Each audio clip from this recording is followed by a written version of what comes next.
Is it a distraction or is it my relentless attention to detail? This is the brand new oil pan from Winner's Circle. Thank you, Jeff. Very nicely made. Clears everything important. I've been checking clearance on the crank and all of that. The one thing I didn't care for, and I talked to Jeff about this, 1/8 pipe for a drain plug. Very small hole. You know, oftentimes this is 7 or 8 quarts with an oil cooler. That's a tiny hole to drain that much fairly thick race oil. And so I've elected here to, I also found the 8th pipe plug to be kind of flimsy. The one I had is an Allen type mounting. I don't trust it. So I got one of these aftermarket magnetic drain plugs. Nice, strong magnet. And it's 1/2-20. Now be careful because this is made sort of as a replacement for the standard one here. But it turns out the standard one isn't 1/2-20. It's a little bigger. It must be some Whitworth derivative or something. It's a 20, the pitch is correct, but the diameter, if you measure it, it's about 25-30 thousandths smaller to go to 1/2-20. You got a 1/2-20 nut here. It goes right on. The aftermarket plug does not go on the standard item. And so to get this hole to work, to be able to seal it with a washer, the only reference I have really is the thread. This is a pre-manufactured bung that was welded in. And so I've put a 1/8 pipe tap in my little fixture here. You can see what I'm doing is I'm kind of walking around and eyeballing the drill and the tap from every angle. And you'll be amazed how accurately you can do this. And I'm shimming the pan here and there to achieve that perpendicularity I'm after. All right, let's take a look at how this turned out. It's amazing what a hodgepodge the assembly bench turns into with a number of things going on at once, trying to sort out all these bits.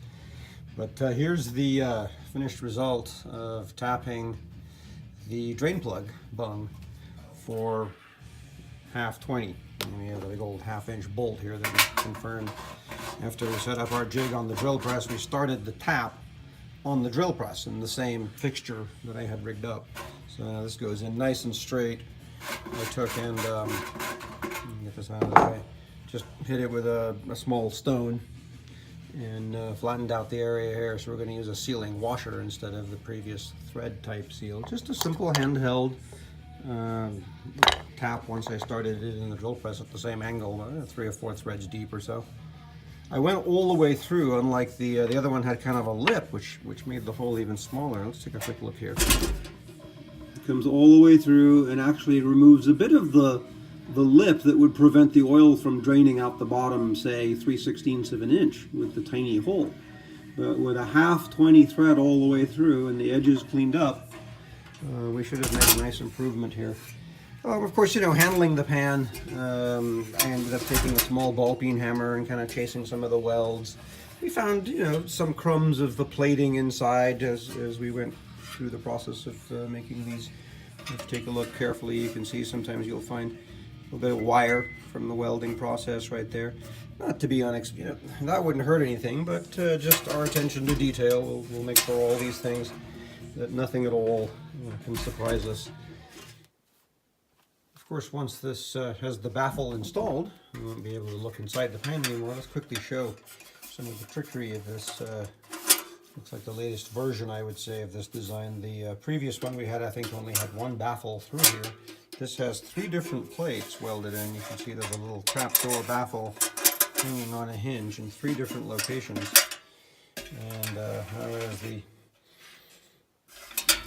any braking type movement or hard sideways turning, you've got these baffles here keeping the oil from sloshing up, and of course those would immediately have weight on them from the inertia of the oil. So let's take a look here the way this goes together. It's pretty cool.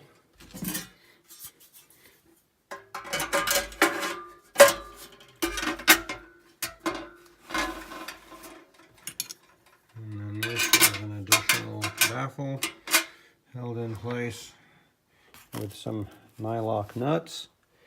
Let's get this all assembled and then we'll put it onto the upside down engine here for the all-important clearance check.